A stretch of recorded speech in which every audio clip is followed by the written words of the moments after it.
На 240 семејства засегнати од трагедијата во Кочани во следните денови ќе им бидат префрлени по 150.000 динари.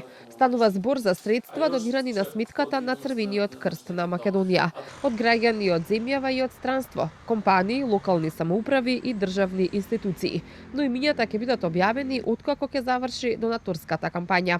До денес со донации се собрани 54 милиони динари или околу 870.000 евра, а само од телефонските повици собрани се 12 милиони динари. Генералниот секретар на Црвен крст Македонија Саид Саити рече дека семејствата се уште немаат добиено парична помош, бидејќи согласно законот за заштита на личните податоци, за префрлање пари потребни им се матичен број и писмена изјава со своерачен потпис кој ги дава податоците. Црвениот крст Викендов успеа преку своите активности, општинските организации наши, да ги собереме податоците за починатите.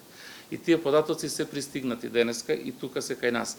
Се договориме за лицата кои се лекуваат во странство. Податоците да ги соберат заедничките служби на владата и тие го прават или го направија. Дел од податоците денеска ги добивме од заеднички служби. Ни останува уште еден предизвик да ги собереме податоците и изјавите на повредените и на нивните семејства на лицата кои се лекуваат во државата. Сето тоа ќе успееме да го завршиме денеска и утре и веднаш пристапуваме кон исплата на средствата. Покрај Црвениот крст, акции за собирање средства за настраданите во Кочани се организирани и преку платформата iCrowd, на која досега се собрани околу 80.000 евра, како и на GoFundMe, на која досега се собрани околу 100.000 евра. И младите од Кочани креираа веб-сајт за директна финансиска помош на членовите на семејствата на повредените, кои се лекуваат во земјава и во странство.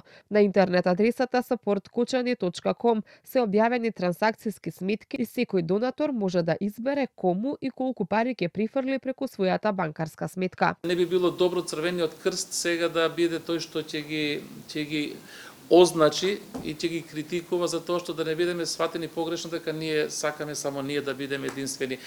Гледаме и ние дека има такви амбиции, има разни платформи кои нели се лиферуваат по мрежите. Ние не би се осудиле како Црвен крст да користиме личен податок нечии на таков начин да го објавиме за да некој го користи. Црвениот крст ќе се придржува до законот и по цена малку да бидеме критикувани. Саити напомена и дека интересот за донирање е се уште голем, поради што сметката и телефонските броеви ќе останат отворени и понатаму.